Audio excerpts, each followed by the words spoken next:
பார்க்க போகிற சமையல் ஒரு சூப்பரான பச்சை பயிறு சாம்பார் எப்படி செய்யலாங்கிறத பார்க்கலாம். இட்லி, தோசை, சப்பாத்தி, சாதம் எல்லாத்துக்குமே இந்த ஒரு குழம்பு போதும். டேஸ்ட் நல்லா அட்டகாசமாகவும் இருக்கும், நல்லா ஆரோக்கியமாகவும் இருக்கும். வாங்க எப்படி செய்யலாங்கிறத பார்க்கலாம். இப்போ ஒரு குக்கர் எடுத்துக்கலாம். இதில் மெஷரிங் கப்பில் 1 கப் அளவுக்கு பச்சை பயிறு நாள் நைட்டு ஊற வச்சுருக்கேன். இதை சேர்த்துக்கலாம். இப்போ இதில் நல்லா ஒரு 25 சின்ன வெங்காயம், 2 பச்சை மிளகா, 5லேருந்து 6 பூண்டு பல் அப்படியே சேர்த்துக்கலாம். இப்போ மீடியம் சைஸாக 2 தக்காளி கட் பண்ணி வச்சுருக்கேன், அதையும் சேர்த்துக்கலாம். இப்போ இதில் தேவையான அளவுக்கு தண்ணி சேர்த்துக்கலாம். இப்போ இதில் மஞ்சள்தூள் சேர்த்துக்கலாம். கல் உப்பு கொஞ்சமாக சேர்த்துக்கலாம். இது கூடவே கொஞ்சமாக மல்லி இலையும் சேர்த்துக்கலாம். இப்போ குக்கரை மூடி வச்சுட்டு நல்லா ஒரு 5 விசில். இப்போ இதில் 1 ஸ்பூன் அளவுக்கு வீட்டில் அரைச்ச சாம்பார் தூள் சேர்த்துக்கலாம், இல்லை குழம்புத்தூள் எதுனாலும் சேர்த்துக்கோங்க. இது கூடவே எக்ஸ்ட்ரா 1 ஸ்பூன் அளவுக்கு தனியாத்தூள் சேர்த்துக்கலாம். இப்போ இதில் மீடியம் சைஸாக ஒரு 3 கத்திரிக்காய் கட் பண்ணி வச்சுருக்கேன், அதையும் சேர்த்துக்கலாம்.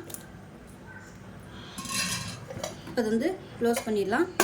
5 விசில் விட்டுட்டு ஸ்டீம் போனதுக்கப்புறம் பார்க்கலாம். இது ஊற வச்சதுங்கிறதுனால 2 விசில்லே நல்லா வெந்துடும். நமக்கு நல்லா நம்ம குலைவாக வேணும். விசில் வந்ததுக்கப்புறம் எல்லாத்தையுமே நம்ம மசிக்க போகிறோம். அதனால் 5 விசில் விட்டோம்னா மசிக்கிறதுக்கு நல்லா ஈஸியாக இருக்கும். இப்போ விசில் விட்டு ஸ்டீம் இறங்கிடுச்சு, எப்படி இருக்குன்னு பார்க்கலாம். இப்போ இந்த மாதிரி தான் இருக்கும். இப்போ இது எல்லாத்தையுமே நல்லா மசிச்சு விட்றலாம்.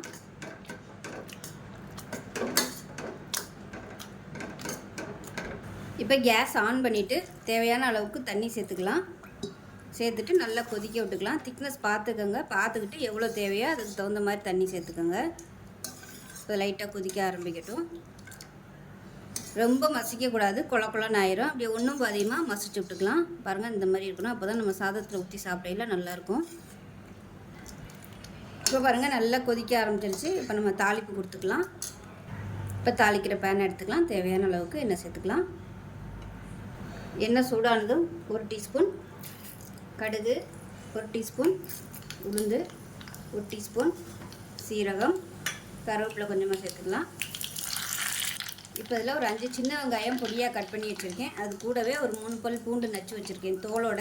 இப்போ இது ரெண்டையுமே சேர்த்துக்கலாம். இந்த வெங்காயம் பூண்டு நல்லா செவந்து வரணும்.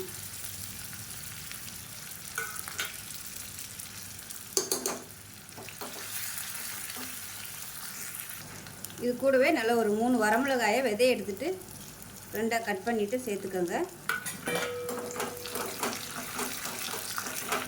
இப்போ பாருங்கள், பூண்டு வெங்காயம் இந்த அளவுக்கு ப்ரௌன் கலரில் வதங்கணும்.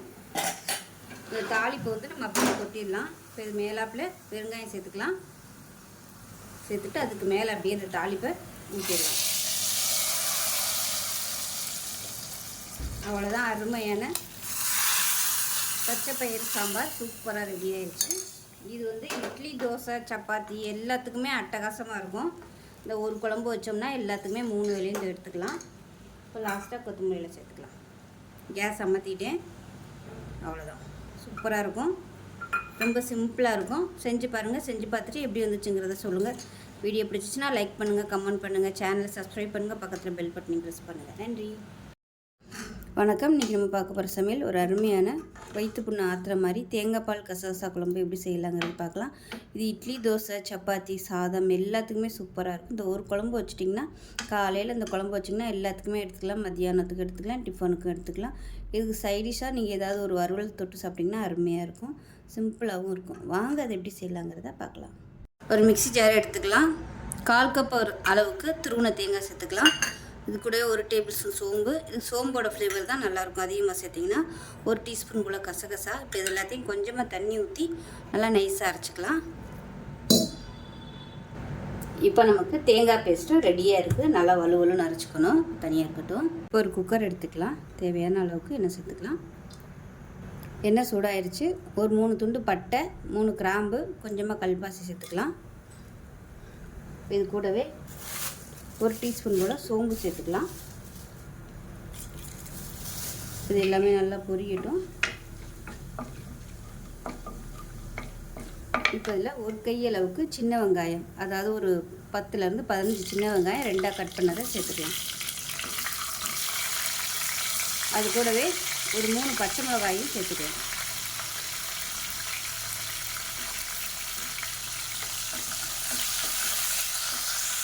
இப்போ இதில் கொஞ்சமாக கருவேப்பிலை, ஒரு 5 பல் பூண்டு தட்டி வச்சுருக்கேன், அதையும் சேர்த்துக்கலாம்.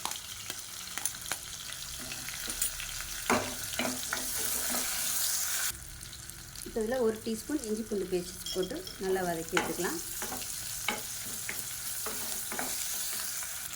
இப்போ மீடியம் சைஸாக 2 தக்காளி கட் பண்ணதை சேர்த்துக்கலாம். உப்பு சேர்த்துக்கலாம். தக்காளி லேசாக மசிய ஆரம்பிச்சிருச்சு. இப்போ இதில் 1 டேபிள் ஸ்பூன் குழம்புத்தூள் சேர்த்துக்கலாம். 1/2 டேபிள் ஸ்பூன் தனி மிளகாத்தூள் சேர்த்துக்கலாம். இப்போ இதையும் சேர்த்து நல்லா வதக்கி விட்டுட்டு முருங்கைக்காயும் உருளைக்கிழங்கும் சேர்த்துக்கலாம். நான் வந்து ஒரே ஒரு முருங்கைக்காய், ஒரே ஒரு உருளைக்கிழங்கு சேர்த்துருக்கேன், கட் பண்ணி வச்சுருக்கேன், அதை சேர்த்துக்கலாம்.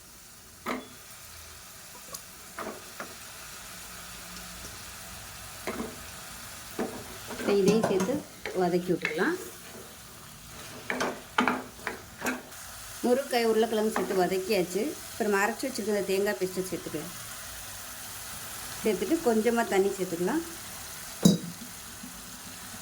அதாவது குழம்புக்கு தேவையான அளவு தண்ணி சேர்த்துக்கலாம்.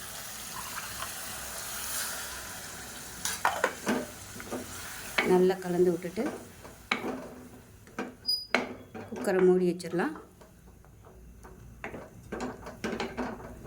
இன்னும் கொஞ்சம் தண்ணி சேர்த்துக்கலாம்.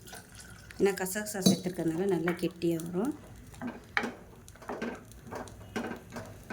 கலந்து விட்டுட்டு குக்கரை மூடி வச்சிடலாம். மூடி வச்சுட்டு 2 விசில் விட்டு ஸ்டீம்லாம் போனதுக்கப்புறம் பார்க்கலாம்.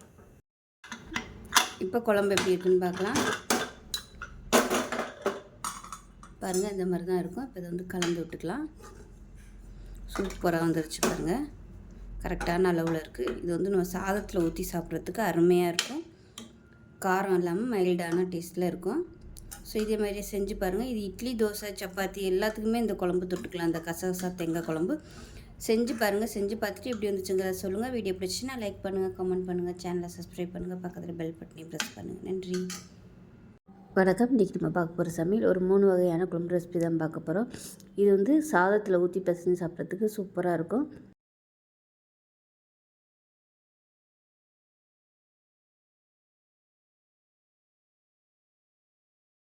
3 ரெசிபியுமே நல்லா ஹெல்த்தியாக இருக்கும். ஃபஸ்ட்டு கசகசா குழம்பு, 2வது பார்த்திங்கன்னா மட்டன் எலும்பு சூப்பு, 3வது பச்சைப்பயிர் குழம்பு. இது 3 தான் இந்த வீடியோவில் பார்க்க போகிறோம். வாங்க எப்படி செய்யலாங்கிறத பார்க்கலாம். ஒரு மிக்ஸி ஜார் எடுத்துக்கலாம். 1/4 கப் அளவுக்கு துருவின தேங்காய் சேர்த்துக்கலாம். இது கூட 1 டேபிள் ஸ்பூன் சோம்பு. இது சோம்போட ஃப்ளேவர் தான் நல்லாயிருக்கும். அதிகமாக சேர்த்திங்கன்னா 1 டீஸ்பூன் போல் கசகசா. இப்போ இது எல்லாத்தையும் கொஞ்சமாக தண்ணி ஊற்றி நல்லா நைஸாக அரைச்சிக்கலாம். இப்போ நமக்கு தேங்காய் பேஸ்ட்டு ரெடியாக இருக்குது. நல்லா வலுவலுன்னு அரைச்சிக்கணும். தனியாக இருக்கட்டும். இப்போ ஒரு குக்கர் எடுத்துக்கலாம். தேவையான அளவுக்கு எண்ணெய் சேர்த்துக்கலாம். எண்ணெய் சூடாயிருச்சு. ஒரு 3 துண்டு பட்டை, 3 கிராம்பு, கொஞ்சமாக கல்பாசி சேர்த்துக்கலாம். இது கூடவே 1 டீஸ்பூன் போல் சோம்பு சேர்த்துக்கலாம். இது எல்லாமே நல்லா பொரியட்டும்.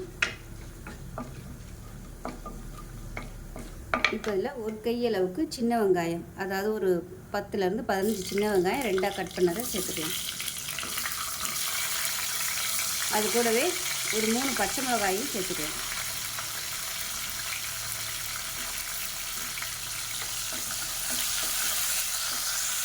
இப்போ இதில் கொஞ்சமாக கருவேப்பிலை, ஒரு 5 பல் பூண்டு தட்டி வச்சுருக்கேன், அதையும் சேர்த்துக்கலாம்.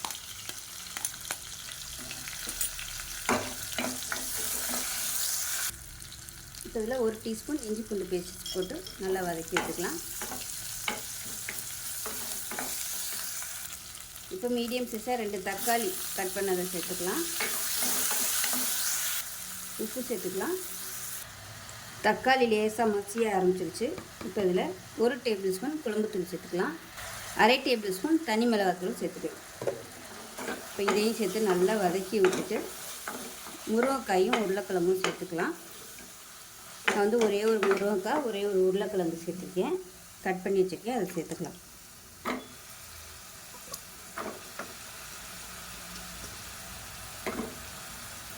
இப்போ இதையும் சேர்த்து வதக்கி விட்டுக்கலாம். முருங்கைக்காய் உருளைக்கிழங்கு சேர்த்து வதக்கியாச்சு. அப்புறம் அரைச்சி வச்சுருக்கிற தேங்காய் பேஸ்ட்டை சேர்த்துக்கலாம். சேர்த்துட்டு கொஞ்சமாக தண்ணி சேர்த்துக்கலாம். அதாவது குழம்புக்கு தேவையான அளவு தண்ணி சேர்த்துக்கணும்.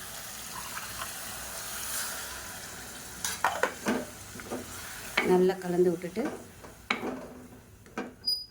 குக்கரை மூடி வச்சிடலாம். ரெண்டும் கொஞ்சம் தண்ணி சேர்த்துக்கலாம். ஏன்னா கசகசா சேர்த்துக்கிறதுனால நல்லா கெட்டியாக வரும். கலந்து விட்டுட்டு குக்கரை மூடி வச்சிடலாம். மூடி வச்சுட்டு 2 விசில் விட்டு ஸ்டீம்லாம் போனதுக்கப்புறம் பார்க்கலாம். இப்போ குழம்பு எப்படி இருக்குன்னு பார்க்கலாம். பாருங்கள், இந்த மாதிரி தான் இருக்கும். இப்போ இதை வந்து கலந்து விட்டுக்கலாம். சூப்பராக வந்துருச்சு பாருங்கள். கரெக்டான அளவில் இருக்குது. இது வந்து நம்ம சாதத்தில் ஊற்றி சாப்பிட்றதுக்கு அருமையாக இருக்கும். காரம் இல்லாமல் மைல்டான டேஸ்ட்டில் இருக்கும். ஸோ இதே மாதிரியே செஞ்சு பாருங்கள். இது இட்லி, தோசை, சப்பாத்தி எல்லாத்துக்குமே இந்த குழம்பு தொட்டுக்கலாம். அந்த கசகசா தேங்காய் குழம்பு செஞ்சு பாருங்கள். செஞ்சு பார்த்துட்டு எப்படி வந்துச்சுங்கிறத சொல்லுங்கள். வீடியோ பிடிச்சின்னா லைக் பண்ணுங்கள், கமெண்ட் பண்ணுங்கள், சேனலை சப்ஸ்கிரைப் பண்ணுங்கள், பக்கத்தில் பெல் பட்டனையும் ப்ரெஸ் பண்ணுங்கள். நன்றி. இப்போ ஒரு குக்கர் எடுத்துக்கலாம். இதில் மெஷரிங் கப்பில் 1 கப் அளவுக்கு பச்சை பயிறு முத நாள் நைட்டு ஊற வச்சுருக்கேன். இதை சேர்த்துக்கலாம். இப்போ இதில் நல்லா ஒரு 25 சின்ன வெங்காயம், 2 பச்சை மிளகா, 5லேருந்து 6 பூண்டு பல் அப்படியே சேர்த்துக்கலாம். இப்போ மீடியம் சைஸாக 2 தக்காளி கட் பண்ணி வச்சுருக்கேன், அதையும் சேர்த்துக்கலாம். இப்போ இதில் தேவையான அளவுக்கு தண்ணி சேர்த்துக்கலாம். இப்போ இதில் மஞ்சள்தூள் சேர்த்துக்கலாம். கல் உப்பு கொஞ்சமாக சேர்த்துக்கலாம். இது கூடவே கொஞ்சமாக மல்லி இலையும் சேர்த்துக்கலாம். இப்போ குக்கரை மூடி வச்சுட்டு நல்லா ஒரு 5 விசில். இப்போ இதில் 1 ஸ்பூன் அளவுக்கு வீட்டில் அரைச்ச சாம்பார் தூள் சேர்த்துக்கலாம். இல்லை குழம்பு தூள் எதுனாலும் சேர்த்துக்கோங்க. இது கூடவே எக்ஸ்ட்ரா 1 ஸ்பூன் அளவுக்கு தனியாத்தூள் சேர்த்துக்கலாம். இப்போ இதில் மீடியம் சைஸாக ஒரு 3 கத்திரிக்காய் கட் பண்ணி வச்சுருக்கேன், அதையும் சேர்த்துக்கலாம். இப்போ இது வந்து க்ளோஸ் பண்ணிடலாம். 5 விசில் விட்டுட்டு ஸ்டீம் போனதுக்கப்புறம் பார்க்கலாம். இது ஊற வச்சதுங்கிறதுனால 2 விசில்லே நல்லா வெந்துடும். நமக்கு வந்து நல்லா நம்ம குலைவாக வேணும். விசில் வந்ததுக்கப்புறம் எல்லாத்தையுமே நம்ம மசிக்க போகிறோம். அதனால் 5 விசில் விட்டோம்னா மசிக்கிறதுக்கு நல்லா ஈஸியாக இருக்கும். இப்போ விசில் விட்டு ஸ்டீம் இறங்கிடுச்சு. எப்படி இருக்குன்னு பார்க்கலாம். இப்போ இந்த மாதிரி தான் இருக்கும். இப்போ இது எல்லாத்தையுமே நல்லா மசிச்சு விட்றலாம்.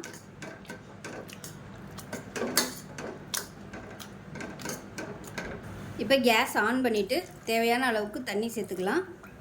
சேர்த்துட்டு நல்லா கொதிக்க விட்டுக்கலாம். திக்னஸ் பார்த்துக்கோங்க. பார்த்துக்கிட்டு எவ்வளோ தேவையோ அதுக்கு தகுந்த மாதிரி தண்ணி சேர்த்துக்கோங்க.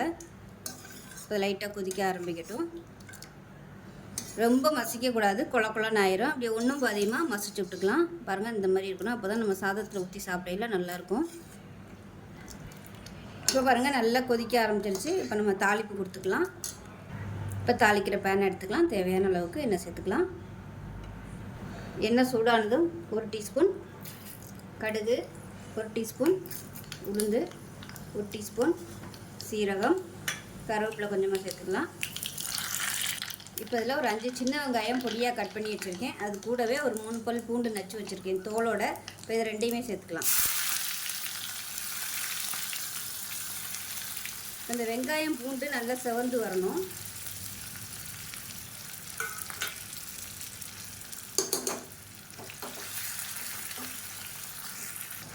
இது கூடவே நல்ல ஒரு 3 வரமிளகாயை விதையை எடுத்துகிட்டு 2ஆக கட் பண்ணிவிட்டு சேர்த்துக்கோங்க. இப்போ பாருங்கள், பூண்டு வெங்காயம் இந்த அளவுக்கு ப்ரௌன் கலரில் வதங்கணும். இந்த தாளிப்பு வந்து நம்ம அப்படியே கொட்டிடலாம். இப்போ இது மேலாப்பில் வெங்காயம் சேர்த்துக்கலாம். சேர்த்துட்டு அதுக்கு மேலே அப்படியே இந்த தாளிப்பை ஊற்றிடலாம். அவ்வளோதான், அருமையான பச்சை பயிறு சாம்பார் சூப்பராக ரெடி ஆயிடுச்சு. இது வந்து இட்லி, தோசை, சப்பாத்தி எல்லாத்துக்குமே அட்டகாசமாக இருக்கும். இந்த ஒரு குழம்பு வச்சோம்னா எல்லாத்துக்குமே 3 வேளையும் எடுத்துக்கலாம். இப்போ லாஸ்ட்டாக கொத்தமல்லியில் சேர்த்துக்கலாம். கேஸ் அமர்த்திட்டேன். அவ்வளோதான், சூப்பராக இருக்கும்.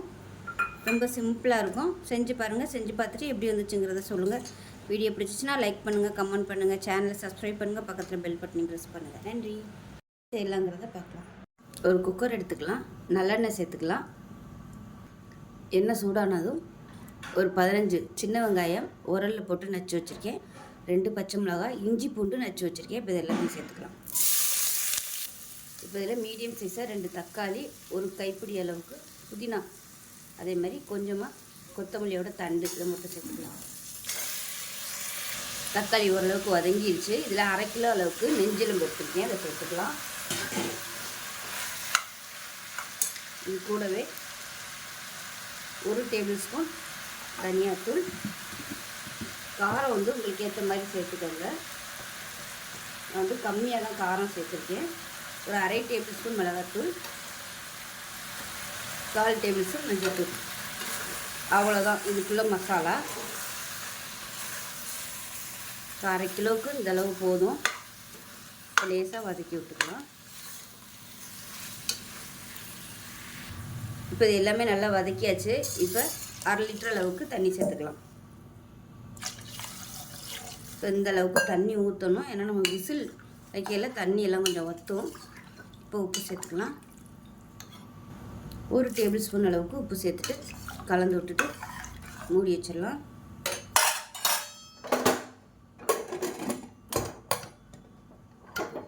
மூடி வச்சுட்டு நல்லா ஒரு 8 விசில், ஏன்னா எலும்பெல்லாம் நல்லா வேகணும், அதனால் 8 விசில் விட்டுட்டு ஸ்டீம்லாம் போனதுக்கப்புறம் பார்க்கலாம். இப்போ ஸ்டீம்லாம் நல்லா இறங்கிருச்சு. எப்படி இருக்குன்னு பார்க்கலாம். பாருங்கள், நம்ம இவ்வளோவுக்கு முக்காதுக்கு தண்ணி ஊற்றிருந்தோம். இந்தளவுக்கு நல்லா வற்றிருக்கு, கரெக்டான அளவில் இருக்குது. அவ்வளோதான், அருமையான சூப்பு ரெடி ஆயிடுச்சு. இது சாதத்துலேயும் ஊற்றி சாப்பிட்லாம், குடிக்கிறதுக்கு நல்லாயிருக்கும். விருப்பப்பட்டால் நீங்கள் குடிக்கும்போது மிளகுத்தூள் சேர்த்து குடிச்சிக்கலாம், சூப்பராக இருக்கும். ஸோ செஞ்சு பாருங்கள். செஞ்சு பார்த்துட்டு எப்படி இருந்துச்சுங்களா சொல்லுங்கள். வீடியோ பிடிச்சின்னா லைக் பண்ணுங்கள், கமெண்ட் பண்ணுங்கள், சேனலை சப்ஸ்கிரைப் பண்ணுங்கள், பக்கத்தில் பெல் பட்டனை ப்ரெஸ் பண்ணுங்கள். நன்றி, வணக்கம். இன்றைக்கி நம்ம பார்க்க போகிற சமையல் ஒரு அருமையான பாசிப்பருப்பு தக்காளி கடையில் எப்படி செய்யலாங்கிறத பார்க்கலாம். இட்லி, தோசை, சப்பாத்தி, சாதம் எல்லாத்துக்குமே சூப்பராக இருக்கும். இந்த ஒரு சைடு செஞ்சிங்கன்னா சிம்பிளாகவும் இருக்கும். ரொம்ப கொதிக்க விடணும்னு அவசியம் இல்லை. 1 பார்ட் குக்கிங்காக சூப்பராக பண்ணிடலாம். வாங்க எப்படி செய்யலாங்கிறத பார்க்கலாம். ஒரு குக்கர் எடுத்துக்கலாம். தேவையான அளவுக்கு எண்ணெய் சேர்த்துக்கலாம். எண்ணெய் சூடாகவும் 1 டீஸ்பூன் கடுகு சேர்த்துக்கலாம். 1 டீஸ்பூன் உளுந்து சேர்த்துக்கலாம். கருவேப்பிலை சேர்த்துக்கலாம். மீடியம் சைஸ் பெரிய வெங்காயம் கட் பண்ணி சேர்த்துக்கலாம். இந்த வெங்காயம் வதங்கிட்டு இருக்கட்டும். இதுக்கு இடையில பார்த்தீங்கன்னா ஒரு 1/4 மூடி துருவன தேங்காய், 3 டேபிள் ஸ்பூன் பொட்டுக்கடலை, ஒரு 5-6 பச்சை மிளகா, இது எல்லாத்தையும் நைஸாக அரைச்சிக்கலாம். இப்போ இதில் கொஞ்சமாக பெருங்காயத்தூள் சேர்த்துக்கலாம். இது கூடவே மெஷரிங் கப்பில் 1/4 கப் அளவுக்கு பாசிப்பருப்பு நல்லா ஊற வச்சு வச்சுருக்கேன், அதையும் சேர்த்துக்கலாம். கழுவிட்டு ஊற வச்சுருக்கேன், அதனால் தண்ணியோடு அப்படியே சேர்த்துட்டேன்.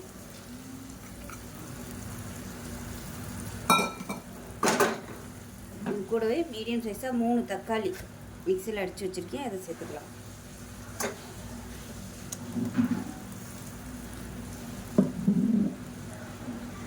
இது கூடவே தேங்காய் அரைச்ச பேஸ்ட்டையும் சேர்த்துக்கலாம்.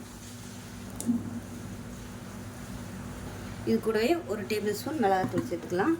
அதே போல் 1 டேபிள் ஸ்பூன் சாம்பார் தூள் சேர்த்துக்கலாம்.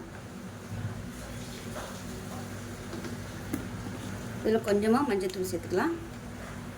இப்போ மிக்ஸி அலசிட்டு குழம்புக்கு தேவையான அளவு தண்ணி சேர்த்துக்கலாம். இன்னும் கொஞ்சம் தண்ணி சேர்த்துக்கலாம். இது எல்லாத்தையும் கலந்து விட்டுக்கலாம். கலந்து விட்டுட்டு உப்பு சேர்த்துக்கலாம். தேவையான அளவுக்கு உப்பு. இப்போ இதில் ஒரு கை அளவுக்கு கொத்தமல்லியில் சேர்த்துட்டு கலந்து விட்டுடலாம். இப்போ இதை மூடி விட்டுடலாம்.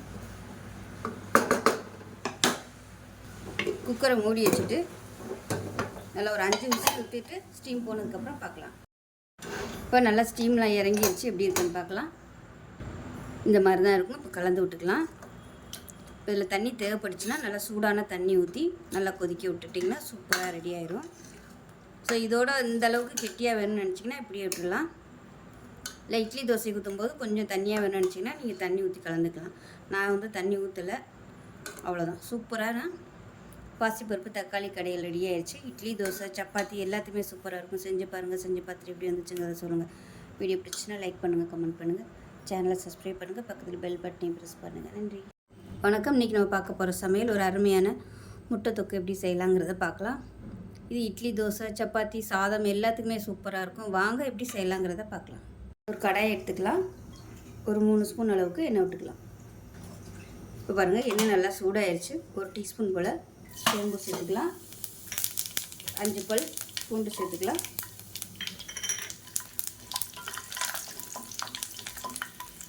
ஒரு கொத்து கருவேப்பிலை சேர்த்துக்கலாம். 100 கிராம் அளவுக்கு சின்ன வெங்காயம் முழுசாக அப்படியே சேர்த்துக்கலாம். இப்போ பாருங்கள் வெங்காயம் இந்த அளவுக்கு நல்லா கோல்டன் கலரில் வதங்கிடுச்சு. இப்போ இந்த ஸ்டேஜில் 200 கிராம் அளவுக்கு தக்காளி சேர்த்துக்கலாம். உப்பு சேர்த்துக்கலாம். 1/4 டீஸ்பூன் மஞ்சள்தூள் சேர்த்துக்கலாம். இது கூட ஒரு 1/2 டீஸ்பூன் போல் மிளகாத்தூள் சேர்த்துக்கலாம்.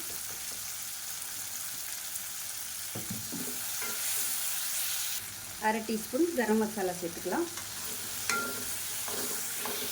இப்போ இதில் 2 வரமிளகா சேர்த்துக்கலாம். 6 முந்திரி பருப்பு சேர்த்துக்கலாம். இப்போ இதில் 1/4 மூடி துருவன தேங்காய் சேர்த்துக்கலாம். அதாவது ஒரு கை அளவு இருக்கும். இப்போ இதையும் சேர்த்து நல்லா வதக்கிக்கலாம். இப்போ பாருங்கள் நல்லா வதங்கிடுச்சு. ஆறட்டும். ஆறுனதுக்கப்புறமா மிக்ஸி ஜாரில் சேர்த்து நல்லா நைஸாக அரைச்சிட்டு பார்க்கலாம். தண்ணி ரொம்ப ஊற்றாமல் கொஞ்சம் நல்லா ஓரளவுக்கு கெட்டியாக அரைச்சிட்டு பார்க்கலாம். இப்போ நம்ம வதக்கின பேஸ்ட்டு ரெடியாக இருக்குது. நல்லா நைஸாக அரைச்சிக்கணும். இப்போ ஒரு குக்கர் எடுத்துக்கலாம். நான் வந்து இன்றைக்கி குக்கரில் வைக்கிறேன். நீங்கள் கடாயில் பண்ணுறதுனாலும் பண்ணிக்கலாம். இப்போ தேவையான அளவுக்கு எண்ணெய் சேர்த்துக்கலாம். இப்போ எண்ணெய் நல்லா சூடாகிடுச்சு. 1 டீஸ்பூன் போல் கடுகு சேர்த்துக்கலாம். இப்போ கடுகு வெடிக்க ஆரம்பிக்குது. கருவேப்பிலையில் சேர்த்துக்கலாம். பொடியாக கட் பண்ண வெங்காயம் சேர்த்துக்கலாம். கொஞ்சமாக சேர்த்திங்கன்னா போதும்.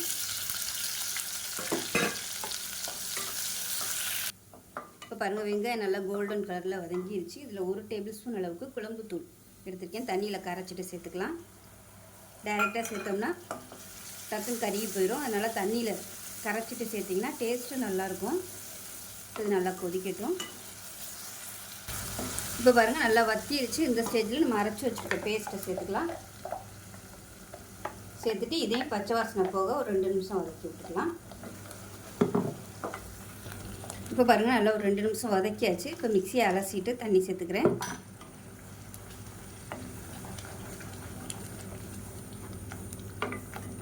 இப்போ இன்னும் கொஞ்சம் தண்ணி சேர்த்துக்கிறேன்.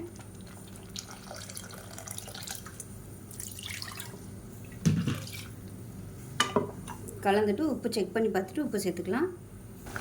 இப்போ பாருங்கள் குழம்பு நல்லா கொதிச்சுட்டு இந்த ஸ்டேஜில் ஒரு 8 முட்டை வேக விட்டு எடுத்து வச்சுருக்கேன். அதை அப்படியே இதில் சேர்த்துக்கலாம்.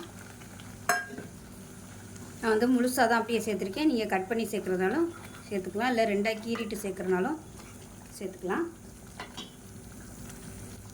இப்போ குக்கரை மூடி வச்சிடலாம். மூடி வச்சுட்டு 2 விசில் விட்டுட்டு ஸ்டீம் போனதுக்கப்புறம் பார்க்கலாம்.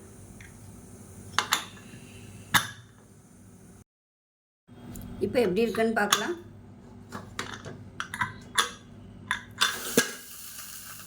இப்போ பாருங்கள் சூப்பராக வந்துருச்சு. இந்த மாதிரி தான் இருக்கும். உங்களுக்கு இன்னும் கெட்டியாக வேணும்னா கொஞ்சம் வத்த விட்டுக்கோங்க. இது ஆற இன்னுமே நல்லா கெட்டியாக வரும். இது இந்த குழம்பு பதத்துக்கு இருக்கிறதுனால சாதத்தில் ஊற்றி சாப்பிட்றதுக்கு நல்லாயிருக்கும். ரொம்பவும் தண்ணியாக இல்லாமல். மேலாப்பில் கொத்தமல்லியில் சேர்த்துக்கலாம். அவ்வளோதான். சூப்பரான ஒரு முட்டை கிரேவி ரெடி ஆயிடுச்சு. இட்லி, தோசை, சப்பாத்தி எல்லாத்துக்குமே அட்டகாசமாக இருக்கும். செஞ்சு பாருங்கள். செஞ்சு பார்த்துட்டு எப்படி இருந்துச்சுங்கிறத சொல்லுங்கள். வீடியோ பிடிச்சின்னா லைக் பண்ணுங்கள், கமெண்ட் பண்ணுங்கள், சேனலை சப்ஸ்கிரைப் பண்ணுங்கள், பக்கத்தில் பெல் பட்டனையும் ப்ரெஸ் பண்ணுங்கள். நன்றி, வணக்கம். இன்றைக்கி நம்ம பார்க்க போகிற சமையல் ஒரு அருமையான சிம்பிளான ஒரு வெங்காய சட்னி எப்படி செய்யலாங்கிறத பார்க்கலாம். இப்போ ஒரு பேன் எடுத்துக்கலாம். தேவையான அளவுக்கு எண்ணெய் சேர்த்துக்கலாம். எண்ணெய் சூடானதும் 1 டேபிள் ஸ்பூன் உளுந்து, 1 டேபிள் ஸ்பூன் கடலைப்பருப்பு சேர்த்துக்கலாம்.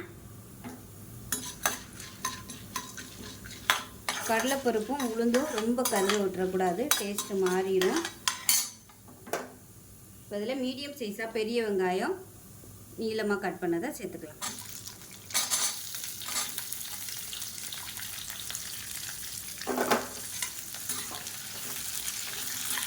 இப்போ இது கூடவே ஒரு 6 பல் பூண்டு சேர்த்துக்கலாம். சின்ன துண்டு இஞ்சி சேர்த்துக்கலாம். பூண்டு ஃப்ளேவர் தான் அதிகமாக இருக்கணும். இஞ்சி வந்து கம்மியாகவே சேர்த்துக்கோங்க.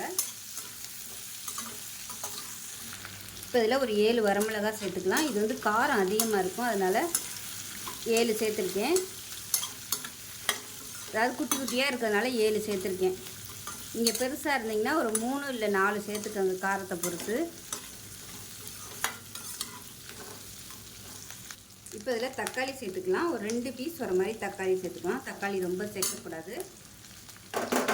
இந்த அளவுக்கு சேர்த்திங்கன்னா போதும்.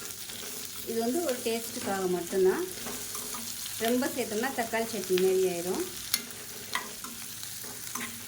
இப்போ இதில் கொஞ்சமாக உப்பு சேர்த்துக்கலாம். இப்போ இதில் சும்மா ஒரு கொத்து கருவேப்பிலையில் சேர்த்துக்கலாம். சுண்டைக்காய் சைஸுக்கு புளி சேர்த்துக்கலாம். கொஞ்சமாக கொத்தமல்லியில் சேர்த்துக்கலாம். இப்போ பாருங்கள் நல்லா வதங்கிருச்சு. அமர்த்திடலாம் கேஸை. ஆற விட்டுட்டு நல்லா நைஸாக அரைச்சிட்டு பார்க்கலாம். இப்போ பாருங்கள் சட்னி நல்லா அரைச்சிட்டு வந்தாச்சு. இதை விட கெட்டியாக அரைச்சிக்கிறதுனாலும் அரைச்சிக்கலாம். நான் வந்து கொஞ்சம் இந்த மாதிரி அரைச்சிருக்கேன் தண்ணியாக. இப்போ மிக்சியை அலசிட்டு அந்த தண்ணி சேர்த்துக்கலாம். கெட்டியாக வச்சுக்கிறதுனாலும் வச்சுக்கோங்க. இப்போ எப்பயும் போல் கடுகு, உளுந்து, பெருங்காயம், கருவேப்பிலை, வரமிளகாய் போட்டு தாளித்ததை சட்னியில் சேர்த்துக்கலாம். அவ்வளோதான், சூப்பரான வெங்காய சட்னி ரெடி ஆயிடுச்சு. இட்லி, தோசை, ஊத்தப்பம் எல்லாத்துக்கும் அட்டகாசமாக இருக்கும். செஞ்சு பாருங்கள். செஞ்சு பார்த்துட்டு எப்படி வந்துச்சுங்கிறத சொல்லுங்கள். வீடியோ பிடிச்சிச்சுன்னா லைக் பண்ணுங்கள், கமெண்ட் பண்ணுங்கள், சேனலை சப்ஸ்கிரைப் பண்ணுங்கள், பக்கத்தில் பெல் பட்டனையும் ப்ரெஸ் பண்ணுங்கள். நன்றி.